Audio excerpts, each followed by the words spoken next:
If I'm doing cold calls or something and I know someone's sold before, they've told me they've sold before, and I say, oh, how was your experience with so-and-so, whoever they sold with? And if they tell me it's bad, regardless of who the agent was, if it was us or another agent, I feel bad for them, because not only is it bad for them, but it puts me on the back foot because I'm an agent, Yes. and they listen to me and they go, oh, this guy's just another agent, and I've had bad experiences with agents, and it doesn't look good for the industry. I feel like if you're an agent, you're obligated to do what you're contracted to do and make sure you're honest and have ethics around it, because there's no point in killing one deal that's going to affect the next 5 because you've got a bad reputation. You're listening to the Financers Podcast. 1, 2, 3, listen. All right, welcome to another episode of the Finances Podcast. I'm Ben Kemp, hosting today, as I do sometimes. Excited to have another guest in. We've had a bit of a real estate theme happening over the years. You real estate agents and professionals love to get on and have a bit of a chat about things, which I like. So today we're joined by Seb Pellegrino. He's currently a sales associate at Oslo Property, but he's going to maybe break some news about his progression in the industry, which is going to be groundbreaking for his mum as well, potentially. So he hasn't been able to tell her yet. So that's exciting. We'll hear a bit about his background. We'll talk about what's happening in the market a little bit. Obviously, recently there's been a few proposed legislative changes. We'll touch on those. We're not going to get into too much detail, but I suppose the key thing, as we would agree, and I'm sure he will say, there's always opportunity there. It's just another little bit of maybe something to consider, making sure you're getting good advice. And something that Seb and I have talked about a bit in the past, and I think is important, is just talking around buyers advocates and advocacy. Probably not something that necessarily agents talk about a lot, but obviously there's a good theme of that coming through. So first of all, mate, thank you for coming on. Thanks for having me. First podcast? Second. Snow Law got in there first. Oh, you gotcha. That's right. I did know that. It actually just came out yesterday. It's running hot at the moment. I am, yeah. That's good. Well, tell us a bit about you, mate. I obviously know a little bit about you and growing up in Shepparton, where we've got obviously lots of clients and we've got an office presence up there as well. So obviously, just tell me a bit about growing up in Shepparton. Did you think that real estate was where you were going to end up? Well, growing up, Shep's obviously a small country town. Had no intention of going into real estate growing up. I was actually trying to avoid the desk job. I thought it was a bit, I don't know, I can't say the word sissy, Do you even sit at a desk ever in your job now though? Oh, look, recently I've been hit with a few KPIs to hit in regards to calls. So it's been a few long days on the phone sitting behind a desk, but we do get out a fair bit. But so I went through the trade path growing up. I was on a trail with my old man, as I said in Paul Snow's potty. My old man's a concreter, very stereotypical job for an old Italian man, and he's a good man. I've had the pleasure of meeting you folks, so only positive things. Hard worker is probably the main way I'd describe my parents, and something they instilled on me early on. A value of $1 was big, and I was going through the path of trade, as said, was going to be a fitter and turner, which is sort of a dying trade at the moment, but it's all sort of CNC and everything at the moment, which sort of made me pivot what I wanted to do. I didn't really enjoy what I was doing there. I had a school-based apprenticeship, which I ended up walking away from, and then sort of messed around in year 12 for a bit, just going through school, enjoying the social life. And then one of the boys who I went to school with, he was doing a bit of work experience at a real estate agency in Shepparton, and I thought, oh, that's a good idea. I haven't thought about that. I'm pretty good at talking, so thought I'd hop on that, and started out at Gagliardi Scott Real Estate. Also, and that's a pretty big, having known the region, it's a pretty big entity up there, isn't it? Sort of a well-known business. Yeah, top dogs over there. They're number one. Learned pretty much ground zero with them. Started at reception, pretty much sweeping the floors, emptying the bins on a Friday sort of thing. Worked my way up to marketing and then through the property management ladder. Ended up managing quite a large portfolio alongside a colleague of mine, and we obviously learnt a fair bit through there. It was pretty hard to an extent. There's a fair bit to learn being a younger kid going into such a...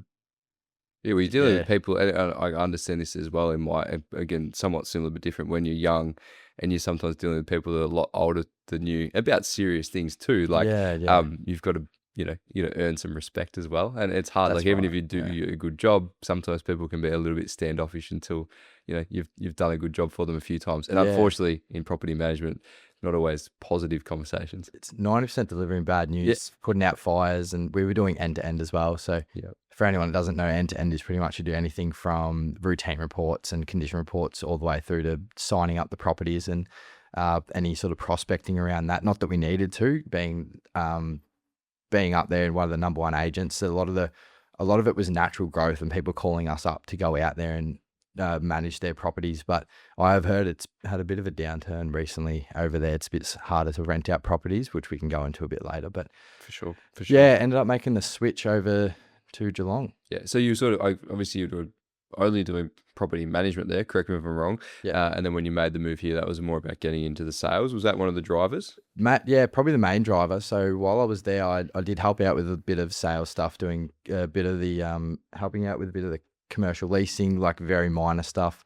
I was doing open homes on the weekends. I was really driven to get into sales, and I wanted the opportunity, so I needed to prove myself. I thought that at the time, I think it just wasn't feasible for them to put me on as an associate there. So the goal was always to move out of Shep at some stage and expand my horizons somewhere. So always had my heart set on Melbourne, but ended up falling in Geelong. And I probably don't think I'll end up in Melbourne now. I love Geelong; it's a great spot, and obviously a whole heap of opportunity for me. So I'm happy here.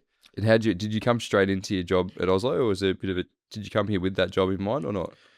So originally, I was going to move over here with a mate, and we had the grand plan to potentially start something of our own with one of the directors in Shepparton, and we had sort of that idea. In the end, it didn't end up eventuating. My friend ended up pursuing a different career in the end, got out of real estate, but the director was actually friends with Josh McDonald, who's my director at Oslo, and put us in contact. I had one meeting and had the job from there, and good Shep connections, isn't it? Goulburn Valley region. There's a lot of Goulburn Valley. There's so many of us out here. It's ridiculous. It's a bigger version of Shepparton. Everyone from here is from the Goulburn Valley. So yeah. There's much the same. I grew up in Horsham, and the same thing is you don't have to go too far to find someone that you know or a connection from home, which is good. It helps you out a lot when you enter it, and I'm sure you found this too, and probably why we've got on pretty well is sort of that country background a bit. You sort of, I don't know, if you know what that's like, and not saying it's, we grew up in the sticks all together, but and you're ambitious about getting out and meeting people and building connections, like especially in your caper as well. So that's where it's at. So how have you found getting involved in the community? I know that's what obviously you came to an event that we were hosting or we were involved in, and how have you found you sort of feeling at home in Geelong now? I do feel at home in Geelong. I'm starting to know my way around a bit. There was a period there I could not get off Google Maps, but I managed to find my way around now pretty good. I put my hand up to go to a lot of those social events. Obviously, I just said to you earlier, every time I go to one of those things, I end up meeting someone like yourself, who I've obviously maintained a good relationship with. Other people like Tom Simic, Paul Snow, are really close with Aussie Wide as well, who invite us to a lot of things. And I think it's really good, someone like me, to get out there and show their face as a young agent. It's probably one of the best ways to network. And I now have some really long-lasting, well, not long-lasting just yet, but some really good relationships with a lot of people who I've met. And I think they will be long-lasting and set up some good referral business. As well as good friends as well. So like obviously we catch up every now and then for a coffee, just for a it's friend good. chat. I like it, and I think that's the key. And there's a sort of there's a group of people, you're probably in again. I'll try and jump into the younger crowd, but a lot of like us people in this sort of let's say the sub 40 age bracket who are really ambitious and keen. Obviously I'm nowhere near 40, but there's a good network out there, and you go to any event and you sort of know a few people, and that's good. It helps you, and you meet more people, and you meet more people. Right. And I'll be honest, I didn't grow up thinking networking was something I would enjoy doing, but it actually is good fun because you get to meet people, and we cross paths wherever it may be, and it's good fun. And from a commercial sense, that's how you get leads. So I know in your, maybe tell us a little bit just around your day to day. You're sort of banging on. I know you got to do a fair bit of time on the feet or on the phones, or a bit of everything. Yeah. So I'm an early riser usually. Haven't been lately. The last 2 weeks been pretty run down, but usually an early riser between 4:30 and 5. Bit of gym. I like to get a bit of stuff done in the morning before work. It's always good to clear your head and really wake up. I feel like you switched on. I can walk into any meeting and just be like ready to go if I've done that. Try to get to work between 8:30. get all the admin done that needs to be done, straight on the phones from 9, pretty much calling. If I don't have an appointment, I'm on the phone. So the new goal that's been put on me by Josh McDonald is try to get 100 dials a day. So I've actually ticked that off a few times. It does get harder when the day fills up. Like today is pretty much, as I said earlier, written off today because I got too many appointments on. But it's eventuated into a fair bit of business. So I almost doubled the amount of appraisals we were doing for the month, and referrals and everything that I was putting out is pretty much doubled since that new KPIs come in. But one thing I have focused on within my new day-to-day and in the last few months is not getting busy being busy. And it's something that I feel like a lot of younger people coming into the professional industry struggle with is, oh, I'm so busy, I've got so much on. But like, you actually break down your day and there's a whole heap of just fluffing around, talking to people in the office and walking up and down the stairs or walking to your car and picking something up, and just lock yourself in a room and work out what you actually need to do today and just get it done, I think is probably the main thing I do. But yeah. It's funny that you got to, like, it's the discipline to do it, like in setting yourself up for success with structure. Like sometimes I'm the same. 100%. I just got to go and sometimes the team gets stuck into me because I'll go and hide in the room, but it's because I need to just dial in on something. Yeah. But yeah, and it's funny having that sort of lead indicator of if I do 100 dials a day, like, sometimes it's a great measure of just, right, it just measures your activity, and you're doing that, it just sets good theme for the day. Yeah. And then unfortunately the hard part in your industry is it's a grind, like to get 100%. Reputation, eventually referrals come and you get a natural turnover and it's organic, but yeah, it's tough getting it going from the ground up. Yeah. Usually from the calls, I try to set all the appointments for the afternoon. So from 2 p.m. onwards will be appraisals, building inspections, whatever it is that needs to be done.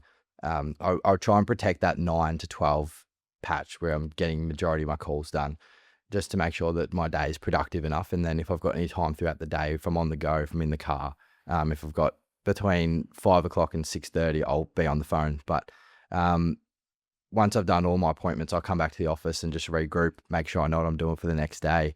If it means I've got to be there till 8 o'clock, then I've got to be there till 8 o'clock. But that's what I signed up for at the end of the day. So it is, especially in these early, again, I'll give you life advice, especially in the formative stages of this is where you gotta grind through, and then it gets, it changes. Not to say it's easier. It's like saying busy. Like busy is just like a cliche, but what are you actually producing? Like we're all busy in some way. Like some people I see, maybe clients, oh, I've been busy, and they, but in their life they're busy. But if I thought they were busy, I think you're probably not really that productive. Right. Yeah. I think one of the key things is interesting you say it. I think we try as a business, this is crucial as well. And I think it's where the good thing from a progressive point of view, and sometimes it's a self-discipline as well as your employees. It's actually like looking after yourself. Like if you start the day and you do some exercise or whatever that needs to be for you, like you just enter the day with a much better mindset, don't you? And then you're good to go. Yeah. People that sort of put themselves last, they struggle. Like you can't, obviously you prioritize different things at different times, but you've always got to put time for yourself, don't you? Sure, yeah. And if you're someone like myself breaking into the real estate industry or any professional industry and you're required to work like long hours late at night, you've got to get up in the morning and do those things for yourself, because if you don't, there's no other time of the day that you get to. And I've recently just come back from ARIC, which is the Australian Real Estate Conference. It's held every year over in the Gold Coast, and all the top performers swore by a morning routine and a night routine, like a good way to wake up and start the day, and then a good way to wind down and get some decent sleep, and making sure you're getting good quality sleep. So things outside of real estate are a massive thing for me, making sure that I'm switched on. And I think it's definitely worked. Like it 100% swear by it as much as they do. And they're all riding millions of dollars in GCI and all drive fancy cars and whatnot, which is obviously where everyone gets into real estate. But the things outside of the massive drivers in my performance. Yeah, it's interesting if you I've sort of, this is a little bit anecdotal, but I'm sure there's research out there that the high performers, like they're very good at looking after themselves in terms of like their wellness and their well-being, like whether that's their physical, mental, or usually both. But they're carving out those times, and when they're working and they're on, they're going for it. Like they're on. It's just about having that clear line of when you're on and when you're not. Blending those two things together. And I think this is from seeing it on the outside looking in real estate, it's just literally a time and energy game. Like Literally, you've just got to burn it. It gets easier in time, you know, but early days is just the grind. And again, I can see you're well into the grind, and you love it. Like I sense you get it. You love that grind. Yeah, I do. Yeah, it's always good to see your work pay off. I think, as I said, we're doing those 100 dials a day. Like, we literally, me and Curtis saw our business double. Like, with the amount of output we had, just the things we can control, and it's a flow-on effect from there. And in our game, it's like you do something today, you don't get the reward for 3 months. So it's a lot of delayed gratification, and it's a thing of making sure you're doing those things now to pay off later. Because I know a lot of agents will be, we'll do a lot of calls because we don't have a lot of listings. Then you get a lot of listings, you'll get busy selling them, and then it's an up and down effect of the case where you're chasing your tail all the time. I think there's a small medium in there, that grey spot, where it's a bit of linear growth, which is what we really focus on. Yeah, I think it's important. I think that I see that, we see that a lot in, you do your sort of, you think that prospecting and getting out there and meeting people is going to turn into something straight away, and it doesn't. Like, Never. We do it in multiple layers, like, you know, with things like Google reviews and advisor ratings reviews, as well as the other thing is just doing a good job. Like, I think sometimes people, like, if you just do a really good job with your clients, 100%. it's slow, it's indirect, but it's effective. But yeah, we often talk about planting seeds. So planting seeds of, you know, that's the networking events. It's just those calls that maybe nothing happens. And that's where you've always got to keep filling up your cup of leads. And we talk about our funnel and bringing that online. But fundamentally, you have to do a good job. And I know from 100%. Talking to you that, you know, once you get that listing, then tell me, like, I know you said, I'm going to quote you back to yourself. This was something that stuck with me because I thought it was interesting. You said, like, I want to know their dog's name. I want to know what they do for work. I want to know why they're selling, why they built this house. I want to know like a lot about them. Like, it's not just that, this is, you know, whatever number on this street in this suburb, I need to sell it. You go, all right, well, what makes these people tick? How am I going to communicate with them? That's something that you feel passionate about, isn't it? 100%. And I feel like in this industry, a lot of people feel like they're dialed down to a number. Like, this guy's going to provide me a commission of $12,000 or whatever it is. And I hate to look at it like that. And I'm going to relate back to Arik again, and I probably will throughout this whole podcast because I took so much away from it. But it was Koloshi, Michael Koloshi actually said he separates himself from the fee a lot of the time. Just, you're not always working for the fee. You're working for your vendor. You're working for the person that's hired you to do this job. And a lot of the time it might not be, they're just selling their house because they're well off and they want to upsize.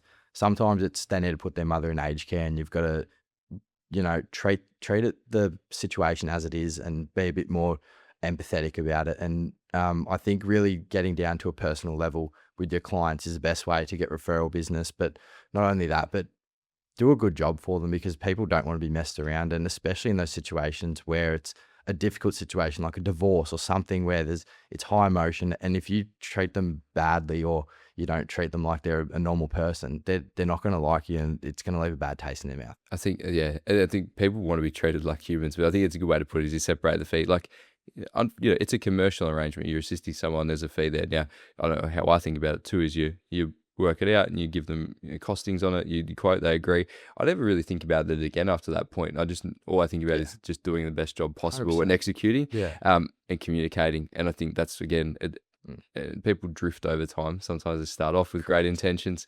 Unfortunately, I think the challenge with real estate in the industry, and we've had this in probably historically with financial planning in financial services industry, is that unfortunately there's a lot of rogues out there. So there's a bit of a perception of what's this person trying to rip me off, or what are they trying to do? And so you're sort of always starting potentially a little bit on the back foot, and then you're trying to build a bit of relationship, and then you know, they're sort of. But I think if you're genuine, like, as simple as that sounds, that always shines through, doesn't it? Yeah, 100%. And I'll sort of tie it back to if I'm doing cold calls or something and I know someone's sold before, they've told me they've sold before, and I say, oh, how was your experience with so-and-so, whoever they sold with? And they tell me it's bad, regardless of who the agent was. If it was us or another agent, I feel bad for them, because it puts, not only is it bad for them, but it puts me on the back foot because I'm an agent, you know? Yes. And they listen to me and they go, oh, this guy's just another agent, and I've had bad experiences with agents, and it doesn't look it doesn't look good for the industry. I feel like if you're an agent, you're obligated to do what you're contracted to do and make sure you're honest and have ethics around it. And I think I'm really lucky. I'm going to shout out to my directors and Curtis.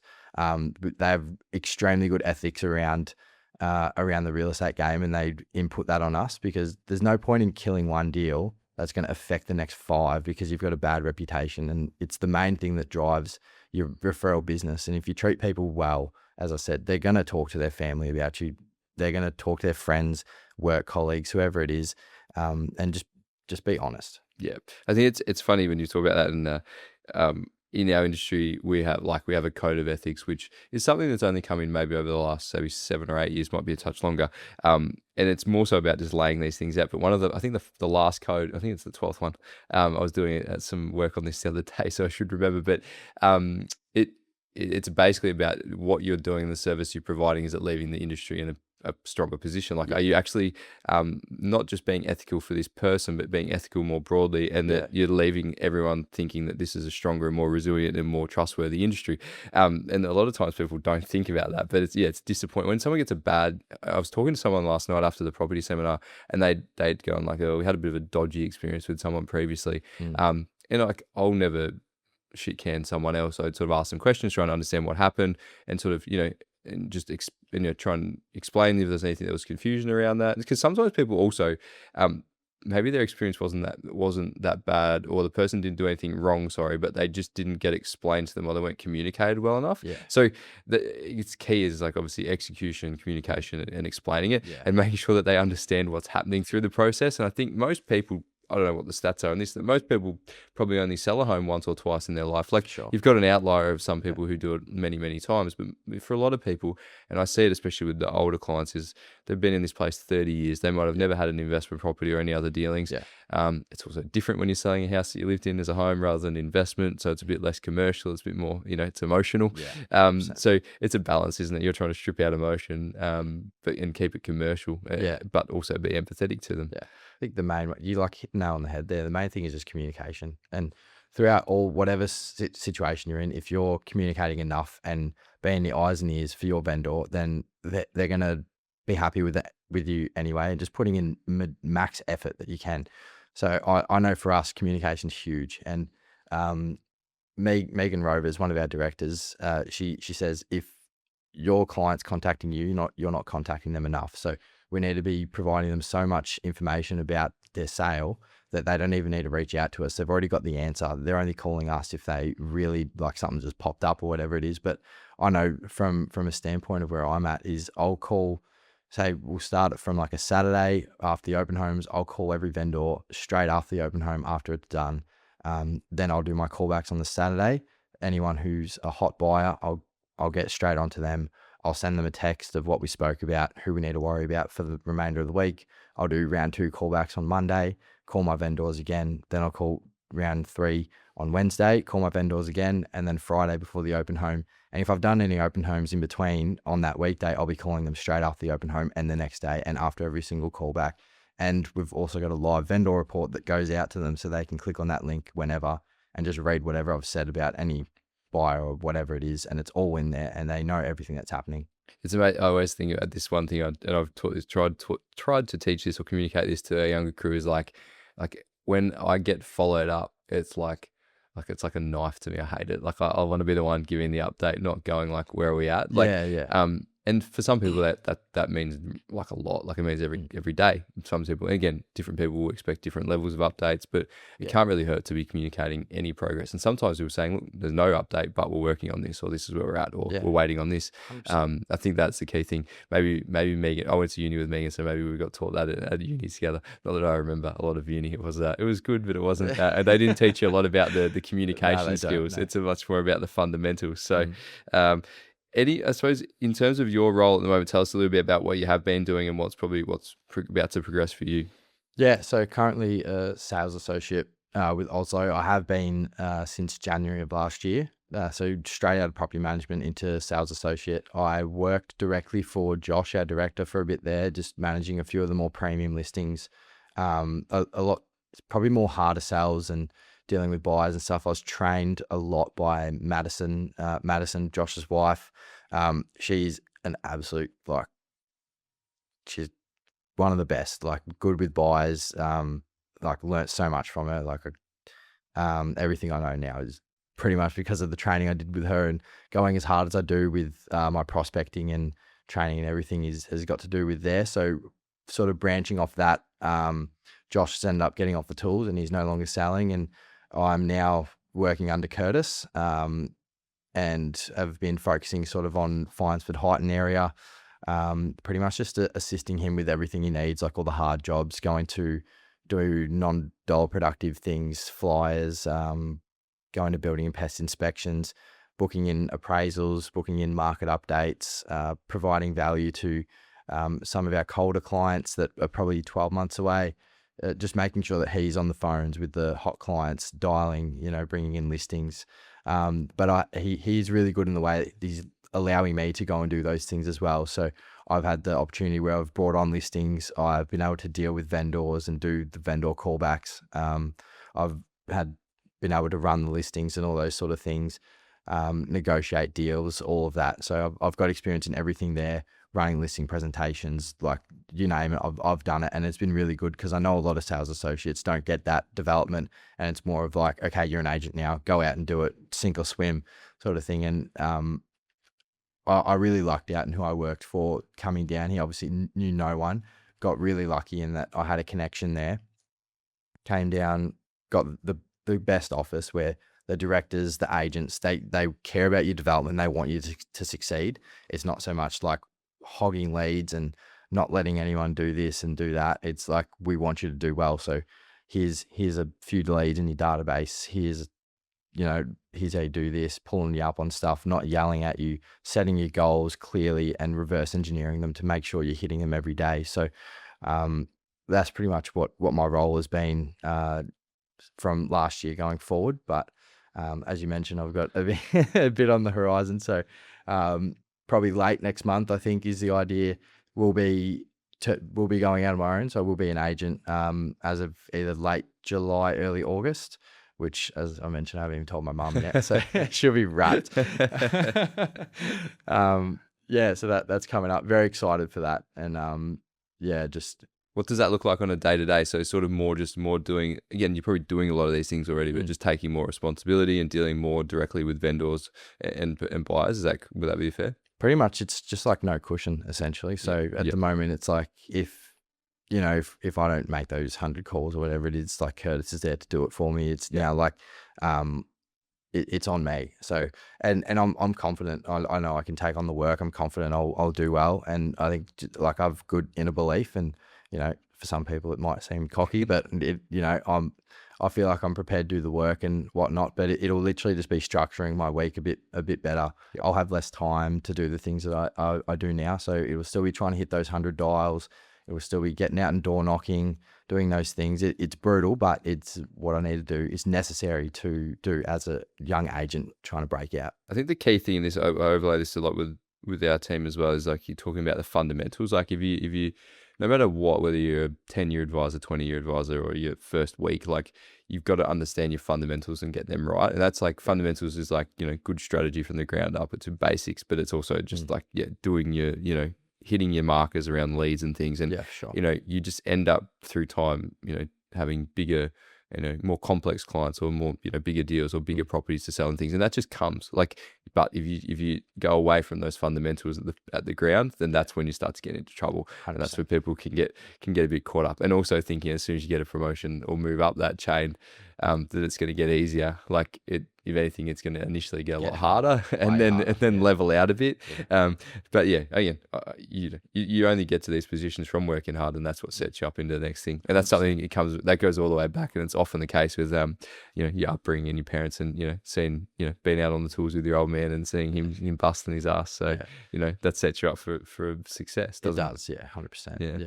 Anything else around real estate? I know one thing we might just finish on is just talking around buyers advocates. So obviously we've had buyers advocates on the podcast before, and we've talked about a few of them. I'm a big advocate for advocates. And we were talking about the other day over coffee, and you were sort of saying like you like it and you think it's good that people are actually investing in those things. Yeah.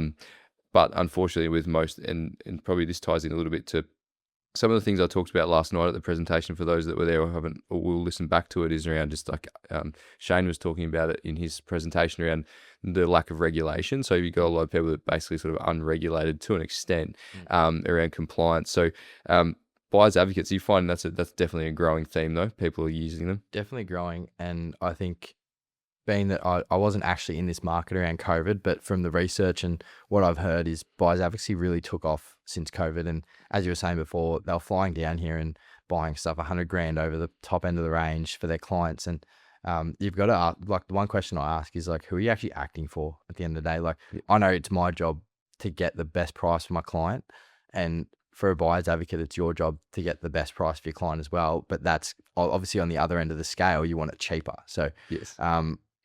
I do expect them to come out and negotiate, but there's been the case where a lot of them just don't. Yeah. I tell them this is the price, and they're like, no worries, let's get the deal done. We'll sign the contracts today. Which is great, and it's hard. Like, and I think I thought this is a good side of your character, because for you it's actually great because you go, well, that's good, we're done. Yeah. I've got a great price for my 100%. vendor. But at the same time, you're thinking that's not your job. Like, your job was to try and screw me down another 10 grand, 100%. and probably there was probably room to move. 100%. And I do have my little network of buyers agents who I like to use. I contact them frequently, whether I don't have whether I have a property or not. I like to get in contact with them and check in on how the market's going. As you are, I'm a massive advocate for having a buyer's advocate. I think it's a great thing for a lot of buyers to have. If you're wanting to secure a good home in the market, an investment, whatever that looks like, I think a buyer's advocate is a great avenue to go. I know for some people it doesn't work, feasibility reasons, doesn't fit in the budget, whatever it is. I like to think most agents are ethical enough to guide you on the best advice and give you the best way to secure a home. I often think about it's like if you tried to sell your home yourself. Like, nearly everyone gets an agent to sell their property. Yeah. But then they think that they can go in and buy a property without any expertise. And, we're talking about massive transactions. Like, like rarely are these under $500,000. Most of the time now they're probably all of $1 million. Never. Yeah. So, spending a little bit extra, and I know that's hard, but you want to make good decisions. And Sure. I think that it's great to get advocacy. It's just about now the process, and this is typical of any sort of market space, is that it takes time and it needs a bit of time to settle, and then it sort of begins to regulate itself a little bit, but it probably needs some more protocols around it. 100%. But I think that's a good thing about where the market's going today. And there's a fair bit of uncertainty, and we can probably talk about the new proposed legislative facts and whatnot later on. But probably the main thing is it'll weed out a lot of these bad buyers agents. They won't get business. Simple as that. If you don't know the market, people aren't going to trust you. Same with real estate agents. It'll weed out a lot of those agents who popped up at the end of last year when houses were selling themselves and we couldn't get in with a normal fee. And now it's going to be the case of if you're dropping your fee, it's like, well, why is that? Why can you not charge more, sort of thing? So we'll find that a lot, I think, in the next coming months. But if you are out there looking for a home and you're having trouble or whatnot, there's potentially stuff off market that a lot of buyers agents are getting access to. And I'll name John O'Brien's a really good one who I refer often. He knows the market, born and bred here. I use him quite frequently when just reaching out to about how buyers are seeing the market and whatnot. I've caught up with him for a coffee several times over the last 6 months and always get something out of it. I think he's a really good one to reach out to. Perfect. And I think that's, again, just get yourself educated, talk to these people. It certainly doesn't hurt. And I think it's, again, you got to have the right people in your corner to make good decisions. Maybe just to finish on, we might touch on these rule changes. And I've been hesitant to call them, changes yet, but they're getting close to reality. They're still proposals, I suppose, for now. Are you getting any feedback? I'll give you a bit of commentary on what we're seeing, but are you getting much feedback on the ground from people that are like holding off, hesitant? We sort of feel people are just sort of holding firm at the moment in terms of they're not, when there's uncertainty, people sort of just tuck their head in and not make any changes. Yes. Is that what's happening in your world? Very similar, yeah. So I think if you were to tell people today, we're going to tax you 75% on every asset that you transact on, they would be more likely to act on something rather than say, we could potentially be doing this in 6 months. So I think that's probably the main thing. Again, you just said it there, with uncertainty, people don't like to act. Once these are, obviously there's a fair bit of debate with the coalition coming in and proposing a few changes and stuff to how it all looks. And we saw it with New Zealand, and when they brought it in 2021 and it was thrown out in 2 years, it just doesn't work. Honestly, I feel like the changes are what they are. And if you focus on things you can't control, you're going to stress and you hold tight, and you're going to miss the boat. Like realistically, the market doesn't stop when those things happen. They keep going, and a lot of the larger investors are going to find a way around it, and they're going to keep buying property. It's simple as that. People are going to buy homes, and if you just sit tight, you're going to miss out. So I think just control the controllables, focus on what you can control, move forward, engage those people that you need to, people such as yourself, financial planners, speak to agents, speak to buyer's agents, speak to an accountant, speak to whoever you need to talk to, a broker. Number one, go chat to a broker, and work out where you stand and form a plan to try and get in the market. I think that's a really good point. And I think it was exactly what I was talking to someone about yesterday as well, is that if anything now, if you were looking to enter the market, it might actually be the best possible time to do it right now, because you haven't got as many active, eager buyers, and but your people also a little bit worried on the sell side of property prices actually going to decline here. So if you've got long-term views, if you've got clear goals and purpose, and you've got your strategy in place and your fundamentals around finance, then you should be good to go, and 100%. Don't let it hold you back. It was even when interest rates were rising, and that was also a great time for first home buyers to get in. Yeah. It was like, right, I'm going to have to chew off a bit more than I want here, but I'm going to get in. It will get easier. That's right. And again, we're sort of in that spot again. But again, you've got to understand your own individual finances to be able to make those good decisions. For sure. Perfect, mate. I reckon we might do it. We'll do another podcast down the track. We'll get a bit more of a market update once we see how things settle. It's good to hear. It's good to hear a regular update. So thank you for coming in. Been good to get to know you over the last 12 months or so, and look forward to chatting again soon, mate. Yeah, thanks for having me. Thanks, mate. We hope you enjoyed today's episode. If you're keen to understand more about how financial advice could benefit you, follow us on Instagram, Facebook, YouTube, and Twitter at Burke Britton FP, or Google Burke Britton Financial Partners to check out our client reviews, testimonials, and make a time to meet one of our certified financial planners by clicking Book Now on our website. Thanks for listening. Any information contained in this podcast is of a general nature only. No account was taken as to the objectives, financial situation, or needs of any particular person. Therefore, before making any decisions, listeners should consider the appropriateness of any information with regard to their particular objective, situation, or needs, and seek advice from a licensed professional specific to their circumstances. PB Financial Solutions Proprietary Limited, trading as Burke Britton Financial Partners, are authorised representatives of Acumen Financial Planning, ABN 89051 208 327, Australian Financial Services Licence 232706.